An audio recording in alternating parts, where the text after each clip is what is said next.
So, I want you to imagine for a second that you're outfitting a climber. Like you're giving them the absolute most expensive, meticulously engineered hiking gear in the world. Right, like top of the line stuff. Exactly. You give them these GPS watches that track their heart rate, titanium walking sticks, moisture-wicking fabrics that were probably designed by aerospace engineers. Naturally. Right.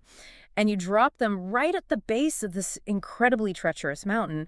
But then right before they actually start walking, you just completely take away their map. Well, yeah, that's rough. It is, right. And that, according to the sources we are diving into today, is essentially what our modern culture has done to parents. I mean, it really is a perfect analogy for it. Right, because we have given them unprecedented access to child psychology podcasts, endless pediatric hotlines, apps that literally track every single micro milestone of infant development. Oh, the apps. Yeah, there's an app for everything now. Sleep, feeding, you name it. Exactly. And yet, with all of that gear, they are standing at the trailhead just, terrified of taking a wrong step. Yeah, and it creates this really fascinating, but also deeply concerning paradox, because you look at the sheer volume of data that's available to a parent today compared to, say, 50 years ago. And by all logical metrics, raising a resilient, independent human being should be easier than ever before. Right. Because the tools are all right there. The tools are absolutely there. Yeah. But the overarching consensus from child development experts, educators, and even employers who are managing these new graduates is that the anxiety surrounding raising kids is just at an absolute all-time high. Yeah, off the charts. Exactly. While the actual outcomes, in terms of youth independence, are dropping pretty rapidly. Which brings us right to the core of this deep dive. Because today, for you listening, we are looking at a set of excerpts titled Papa Bear's Blueprint for Restoring Parental Authority. And just to give everyone a little bit of context, Papa Bear is this really affectionate moniker for a veteran public school teacher who has 30 years of classroom experience. 30 years.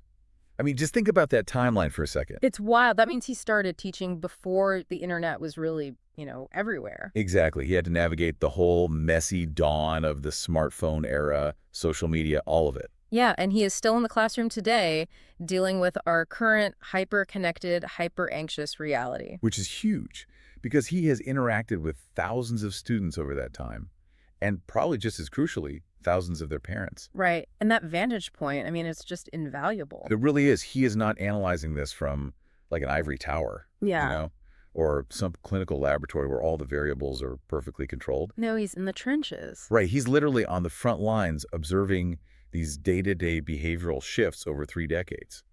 And the thesis he presents, it kind of synthesizes a lot of the quiet concerns that you hear whispered in teacher break rooms. Oh, I'm sure. And honestly, in corporate HR departments alike. But I do think we need to make one thing incredibly clear before we really get into the weeds of his critique here. What's that? The issue he identifies is absolutely not that today's parents love their children less. Right. Not at all. Not at all. Parents today love their kids fiercely. I mean, they often organize their entire adult identities around them. Yeah, so the love isn't the problem. The gear, going back to our analogy, the gear is top-notch. Exactly. The love is the gear. The problem is the missing map. The primary concern from Papa Bear and a lot of his colleagues is that despite this really intense love, children today receive significantly less guidance. Yeah. Far fewer boundaries and almost no opportunities to actually develop the kind of independence that previous generations just naturally acquired. Okay, so I want to jump straight into the deepest and frankly kind of the most controversial part of Papa Bear's map. Let's do it. Because it immediately challenges the whole modern parenting orthodoxy. Yeah. He basically argues that the erosion of our moral fabric and the total loss of parental authority begins the very second a parent decides they want to be their child's friend. Yeah, he draws a very hard line in the sand there. He literally says parents cannot be friends with their children, period. He is incredibly uncompromising on that point. He states that surrendering your authority to become an equal with your child is just, bad parenting to the core. So I have to push back on this a little bit, or, at least play devil's advocate for a second. Sure. Because I hear this, and I immediately think of the massive cultural push we've seen toward emotional openness lately. Oh, absolutely. A lot of people listening right now are probably thinking, wait a minute, My relationship with my own parents was super cold and authoritarian, and I hated it. I want a warm, open relationship with my kid. Right, they want to break the cycle. Exactly. They're like, I want my kid to actually like me. So is he saying we have to go back to the whole 1950s, children should be seen and not heard model? Like, why does just using the word friendship automatically ruin the whole dynamic? Okay, so this is crucial. We really need to draw a very sharp distinction here between being friendly and being a friend. Okay, break that down for me. Because Papa Bear is certainly not advocating for, like, detached, militant parenting. Not at all. He explicitly encourages parents to be warm, to joke with their kids, play games, and be deeply emotionally present. Right, so you can do friendly activities. Yes. The distinction lies entirely in the power dynamic. The power dynamic. Yeah. Think about the fundamental definition of a true friendship. Friends are equals, right? Yeah. They navigate life together on the exact same horizontal plane. Yeah, I see what you mean. Like, Yeah. if I go out to dinner with a friend, we split the bill. We compromise on the restaurant we want to go to. And if my friend decides to order 3 slices of chocolate cake for dessert, I might tease them about it, but I don't forbid them from eating it. Right, because you don't have that authority. Yeah, it's a horizontal relationship based completely on mutual consent. Exactly. But parenting, by its very biological and sociological necessity, must be a vertical relationship. Vertical. Okay. It requires a starkly unequal power dynamic. Because to effectively keep a child safe and to teach them how to actually function in society, a parent has to establish authority. And they have to make deeply unpopular decisions sometimes. Yeah, saying no. Right. Saying no and holding limits is the absolute foundation of good parenting.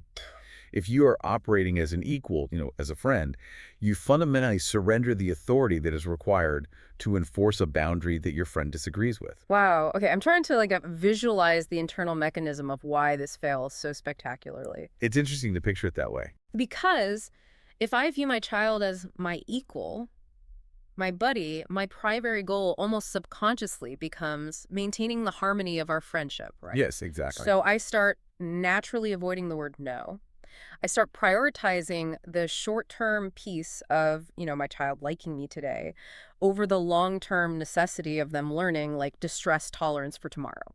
That's spot on. And let's actually take that a step further and look at the psychological burden that this whole equality thing places on the child. Okay. Specifically regarding what psychologists call emotional parentification. Emotional parentification. That sounds heavy. It is. Because when a parent views a child as a friend, the communication style naturally flattens out, right? What do friends do? They confide in each other. They vent about their stress. Oh, wow. So a parent might come home from work and just start venting to their 10-year-old about, the mortgage or how terrible their boss is. Right. Or even, marital frustrations. Yikes. Treating the kid like a peer to just bounce adult ideas off of. That feels like a lot for a kid. Which is neurologically devastating for them. Because a child's brain, specifically the prefrontal cortex, Right. which handles, complex problem solving and emotional regulation, it is nowhere near developed enough to process adult systemic stressors. Like financial ruin or relationship collapse. Exactly. When an adult hears about a mortgage problem, their brain starts calculating budgets, looking for solutions. But when a child hears about a mortgage problem from their quote-unquote friend, the parent, their amygdala simply fires off a massive panic response. Because they can't fix it. Right. They just register a catastrophic threat to their survival that they're completely powerless to control. So they just internalize all that anxiety. They don't have the cognitive architecture to hold that weight at all. None. It kind of reminds me of the concept of a load-bearing wall in a house. Oh, I like that. Like, a parent is supposed to be the load-bearing wall, right, keeping the whole structure up. But if that wall suddenly starts, leaning on the living room furniture for support. Right, leaning on the kid. Yeah, the entire structural integrity of the house just feels compromised to everyone inside it. It feels unsafe. That structural integrity is actually a great way to think about long-term respect, too, because Papa Bear highlights that attempting to be equals actually creates this deep underlying anxiety in children. Really? Anxiety? Yeah, because kids are biologically wired to push boundaries. I mean, they don't push boundaries because they're malicious or bad kids. Right. They push them to test if the boundaries are actually strong enough to keep them safe. They are essentially tapping the glass of the aquarium to see if it will shatter. That is exactly what they're doing.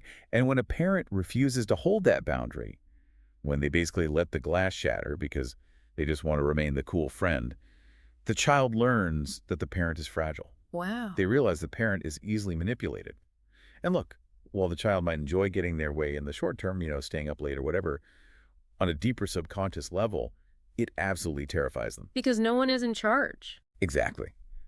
They lose respect for the parent's authority, and they realize that no one is actually steering the ship. They are out in the ocean with a buddy, not a captain. So the kid is suddenly thrust into the role of captain, a job they are entirely 100% unqualified for. Totally. Okay, so if the whole best friend dynamic creates this chaotic horizontal power vacuum, but we also agree that rigid, cold authoritarianism isn't the goal either, right? Yeah, we don't want that. How do we bridge this gap? Like, what is Papa Bear's actual alternative for parents who genuinely want emotional closeness, but without sacrificing their authority? So he introduces a really interesting paradigm shift here. He suggests replacing the either mentality, meaning you feel like you have to be either a strict boss or are a fun friend, with the dual concept, parent and guide. Parent guide, I like that. It implies movement, like it implies a journey from one state to another. It does. It is a highly active, evolving model. The parent aspect means you are the undisputed authority figure. Right. You provide unconditional support, meaning you make yourself the ultimate safe harbor. The child absolutely must know they can bring their worst mistakes to you without losing your love. That's the emotional closeness part. Exactly. But being that safe harbor, especially in their early years, fundamentally requires enforcing rules and consequences. The guide aspect, though, that kicks in as they mature. Okay, I was actually thinking about this dynamic earlier, and the best mechanical metaphor I could come up with is construction scaffolding. Okay, let's hear it. Like when you are building a skyscraper while the foundation is wet and the concrete is still curing, you absolutely have to erect this heavy, rigid steel scaffolding around the entire structure. Oh, yeah, for sure. And that scaffolding to me represents the early parenting years. The non-negotiable bedtimes, the forced vegetable eating, the absolute hard limits on screen time. Right. It looks restrictive from the outside, but it is literally the only thing keeping the building standing while its internal structure forms. I love that application, particularly because it perfectly illustrates the element of time in child development. Yeah. Because parenting is not a static 18-year state. As the child's brain develops its own internal structural integrity, as their prefrontal cortex matures, and they actually begin to understand cause and effect and empathy and delayed gratification, you don't need the heavy steel scaffolding anymore. Right. If you leave the scaffolding up on a finished skyscraper, it just looks ridiculous and it restricts the building's function. You slowly dismantle the scaffolding. The rigid authority naturally softens into a form of mentorship. That's the transition. Exactly. You transition from being the day-to-day manager of their lives to operating more like a trusted consultant. You offer advice when asked. You help them weigh the pros and cons of a situation, but you let them make the final call. And honestly, the most beautiful part of this progression, according to developmental psychology, is that if you endure the friction of holding the boundaries when they are young, the relationship naturally blossoms into a profound companionship when they reach adulthood. That is a total inversion of the modern timeline we see today. Complete inversion. Because right now, it feels like we're trying to start with friendship at age 6, which just ruins the authority right out of the gate. Papa Bear is saying, no, friendship isn't the starting line. Friendship is the reward you get at the finish line, at age 25, for having done the really hard work of being the authority figure first. Yes.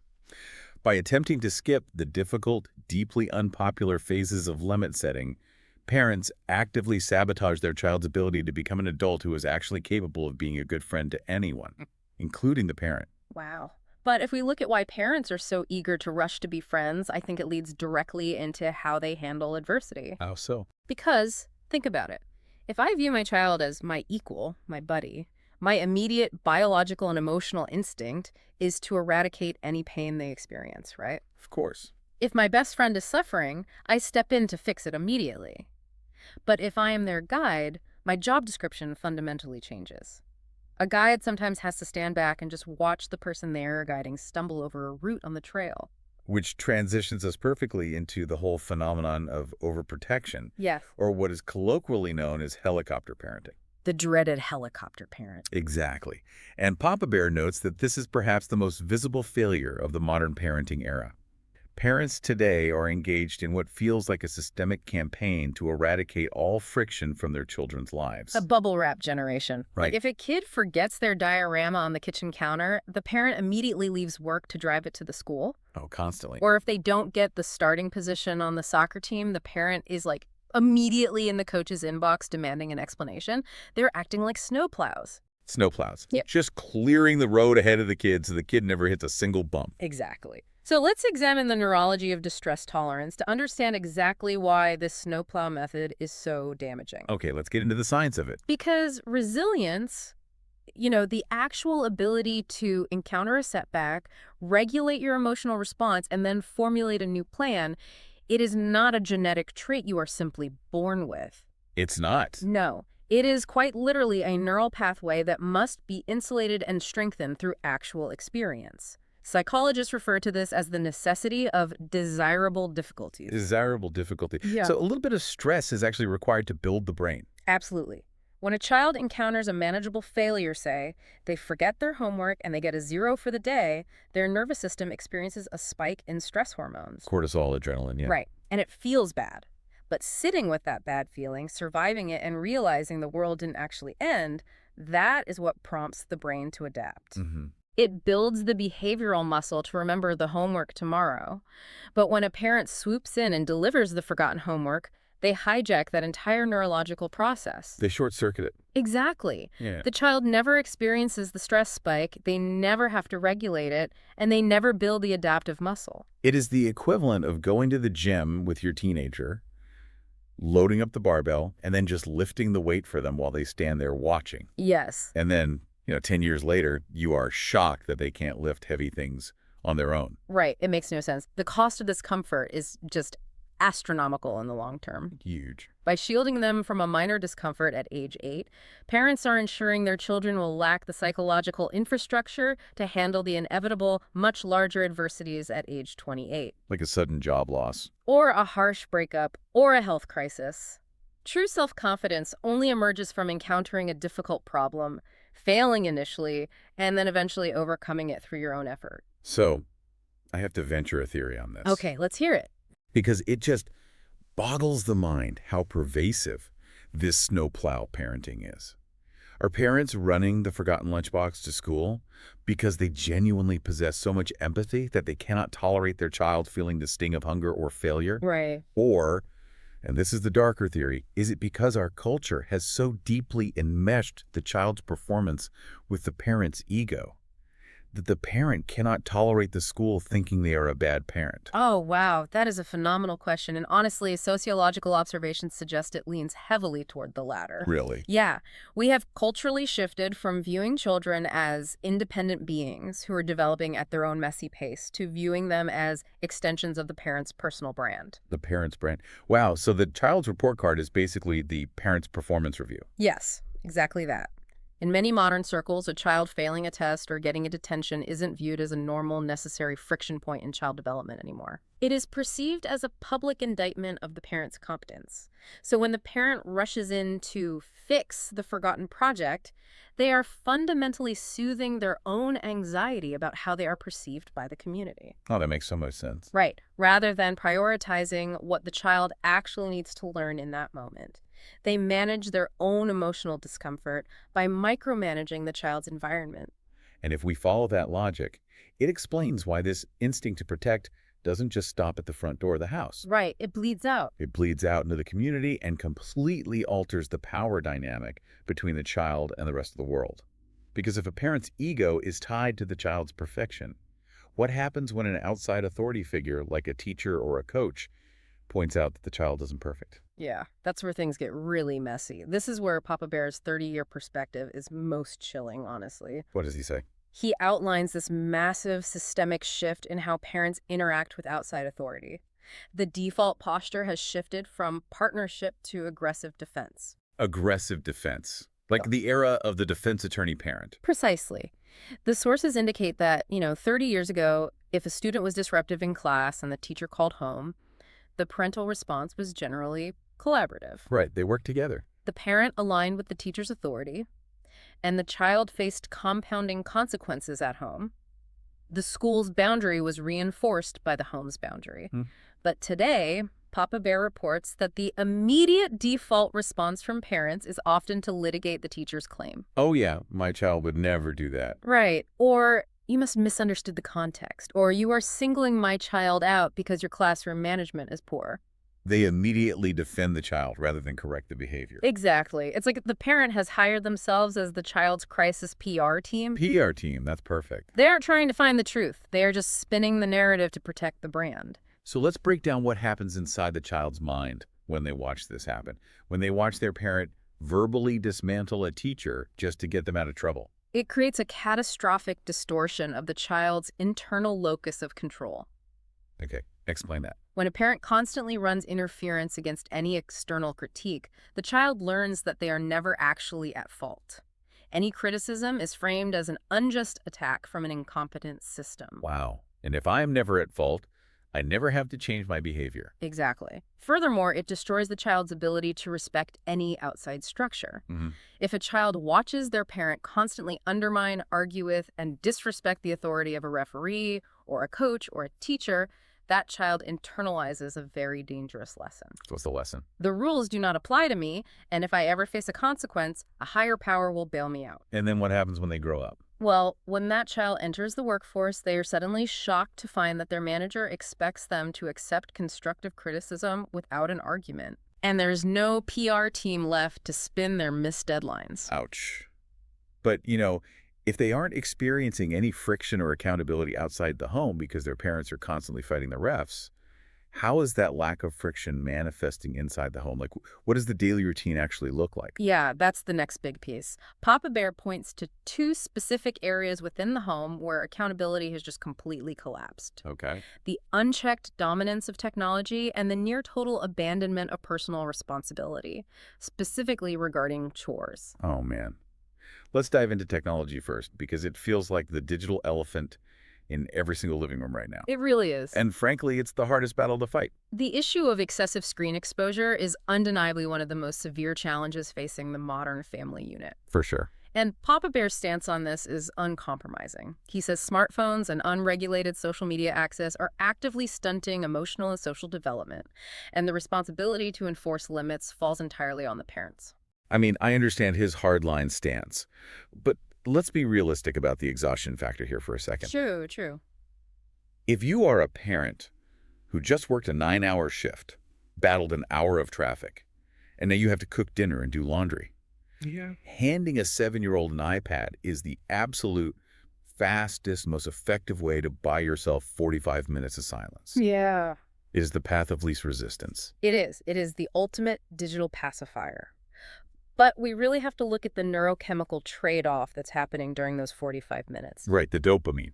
Exactly. When a child is endlessly scrolling short-form video content, their brain is being flooded with cheap, unearned dopamine. It conditions their attention span to require a new, highly stimulating novelty every 3 seconds. Which means when they sit down in Papa Bear's classroom the next morning, and he is trying to teach a 40-minute lesson on the Revolutionary War that doesn't involve flashing lights and trending audio. Their brains literally cannot engage. It's just not enough stimulation. And beyond the academic impact, they are missing out on the analog friction required to build social skills. Analog friction, I like that. When a child is staring at a screen, they are not practicing how to read subtle facial expressions. They are learning how to navigate the awkward nuances of a lull in conversation. And critically, they are never allowed to be bored. Yes. I feel like we have pathologized boredom in this culture. We really have. We treat a kid saying, "I'm bored," as this massive failure of parenting, rather than a necessary, completely normal baseline state. Because boredom is actually the crucible of creativity. Exactly. When a brain is understimulated, it is forced to generate its own engagement. It forces a child to, pick up a stick in the backyard and invent a game, or figure out how to entertain themselves without external input. Right. But by constantly pacifying them with screens, we are raising a generation that relies entirely on external algorithms to regulate their internal state. Which perfectly bridges us to the second massive failure inside the home that Papa Bear talks about, the death of the household chore. Oh, yes. The chore. Because if a kid's brain is wired for instant digital gratification, the idea of engaging in delayed gratification like scrubbing a bathtub or folding laundry must just feel agonizing to them. Right, and Papa Bear insists that the reduction in personal responsibility within the home is a silent crisis. A silent crisis. Tasks that have traditionally built character, like contributing to the family ecosystem, managing schoolwork without constant parental oversight, and accepting the natural consequences of poor choices, they are simply falling by the wayside. You know, I was thinking about the historical context of this. Yeah. Because for the vast majority of human history, a child's contribution to the household was a matter of literal survival. Oh, absolutely. 100 years ago, if the teenager didn't chop the wood or tend the crops, the family suffered physically. Their labor had undeniable, tangible value. Right. But today, a child in an affluent suburb. Right, they're not chopping wood. Exactly. Their only job now is self-actualization, getting good grades, excelling at sports. Does removing their tangible contribution to the family's survival make them feel, existentially useless? That is a really profound way to look at it. We have transitioned children from being contributors to being consumers. Contributors to consumers. Wow, and the psychological profiles of those two states are vastly different. A consumer expects to be served, right? Yeah. They evaluate the quality of the service they receive from their parents, and they complain when the Wi-Fi is slow. But a contributor understands that they are part of an interdependent ecosystem. They understand they have obligations to the people around them. But instead, we push them to get straight A's. We hire private tutors to boost their SAT scores. We drive them to travel soccer tournaments 3 states away every single weekend. Yeah. But we don't ask them to empty the dishwasher. We are essentially raising these brilliant, highly optimized resumes that have absolutely no character attached to them. And this connects directly back to the resilience muscle we discussed earlier, doesn't it? It does. Because responsibility in small, mundane things, like remembering to take the trash out on Tuesday mornings without being reminded a dozen times, that physically builds the neural pathways for executive function. Right. It builds the behavioral muscle required for massive responsibilities later in life, like managing a corporate budget or meeting a project deadline, or, navigating the unglamorous daily compromises of a marriage. Yeah, life is full of chores. Exactly. Yeah. If you exempt a child from household duties because their only job is to be a student, you just deprive them of the opportunity to see themselves as a capable, contributing member of a community. Okay, so we have built a pretty intense, almost bleak critique of the modern parenting landscape here. We really have. I mean, we are talking about parents demanding to be friends, operating as snowplows to remove all adversity,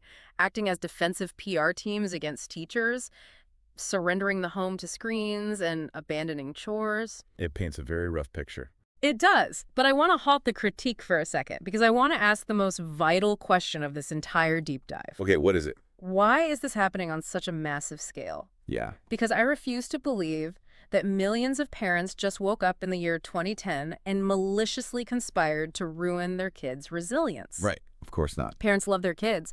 So what are the actual mechanisms driving this systemic breakdown? So this is the most crucial pivot in the whole blueprint. To understand the why, Papa Bear points to 2 deeply ingrained root causes. Okay. And the first is the unconscious failure to model behavior, specifically due to what neuroscientists call the mirror neuron system. The do as I say, not as I do dilemma. Exactly. I mean, taking it down to the biological level, children are fundamentally imitating machines. Right. Their brains are packed with mirror neurons that fire both when they perform an action and when they observe someone else performing that action. So they're always watching. Always.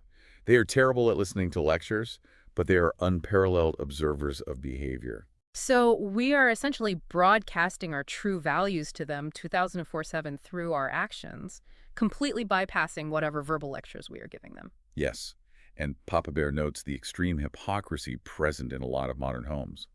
Like, a parent will deliver a stern lecture about the dangers of screen time while physically holding their own smartphone and breaking eye contact to check a notification. Oh, I've seen that. I've done that. Right. Or a parent will demand that their child respect their teacher, but then the child overhears the parent loudly bad-mouthing their own boss. Yeah. Or screaming at a customer service representative on the phone. Yeah, you cannot teach a child emotional regulation if you throw a massive tantrum in the front seat of the car because someone cut you off in traffic. Right. The child's mirror neurons are absorbing the tantrum, not the lecture on deep breathing you gave them yesterday. Exactly. The mirroring effect overrides the verbal instruction every single time. Wow. And then the second root cause, which I think requires a massive amount of empathy to fully grasp, is the sheer physiological and psychological exhaustion of the modern parent. Yes, because parents are just stretched incredibly thin right now, in a way that feels historically unique. Absolutely. Many parents are working longer hours than ever before. They are navigating an economy that often requires two full-time incomes just to maintain a basic middle-class standard of living. Mm. They are fielding after-hours emails from their bosses, managing complex modern logistics, and they are simply depleted Just burnt out. completely. Mm. And this exhaustion fuels a tragic loop of emotional disconnection.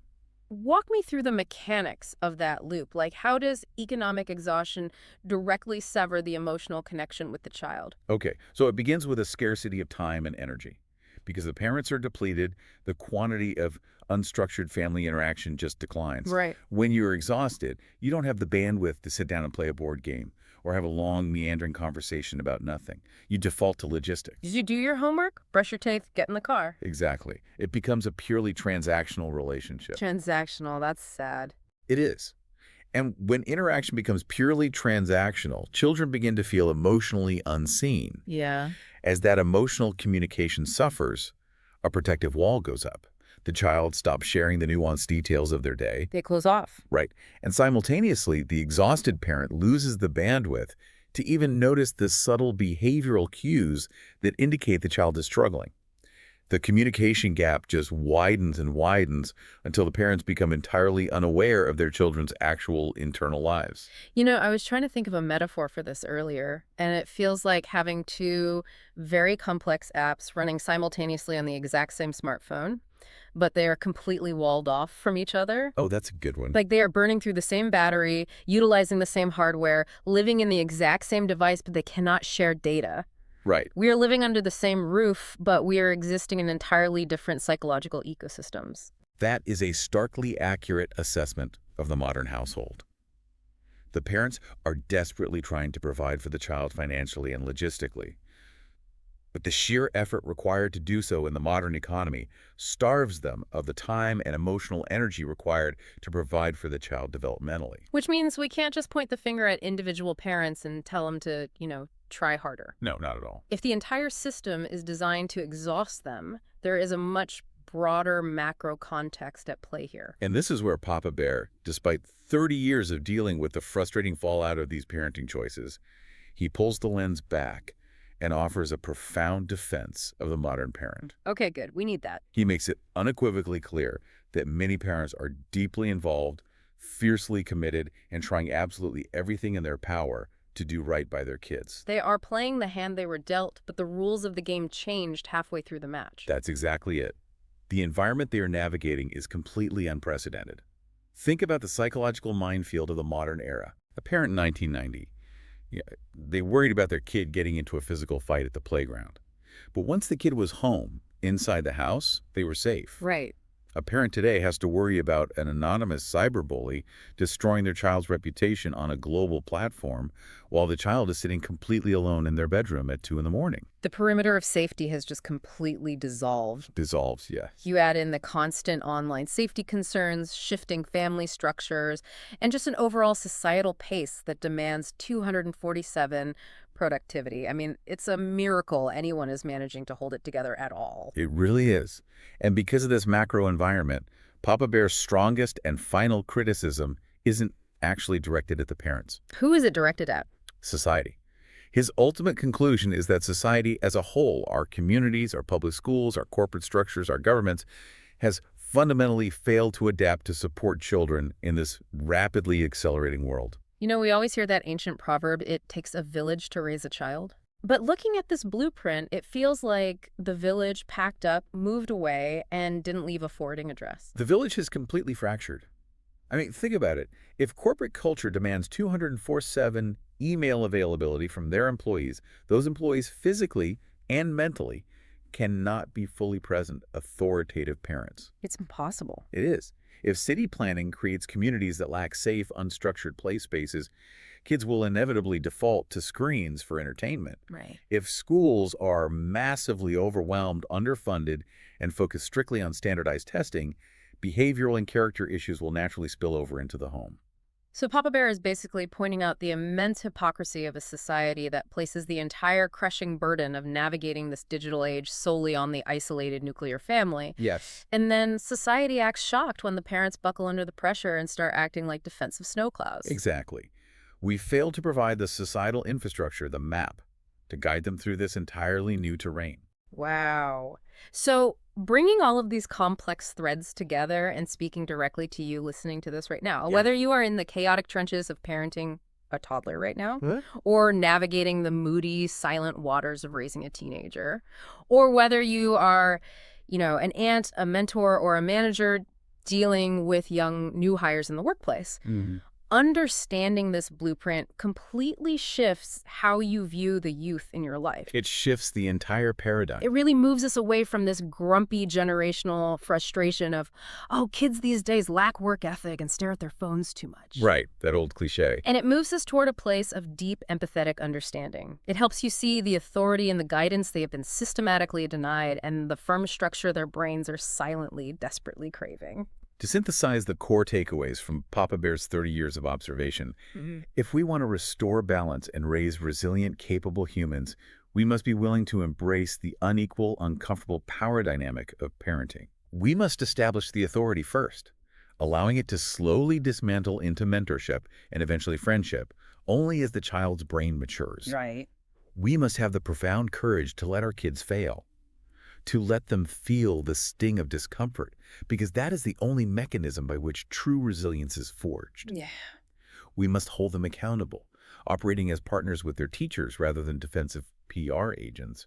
And above all, we have to model the character, the delayed gratification, and the emotional regulation we wish to see in them. All while granting ourselves and the exhausted parents around us the immense grace required to survive in a modern world that is just endlessly complex. It is an incredibly tall order, but it is the only viable blueprint for building a stronger, more independent generation. It truly is.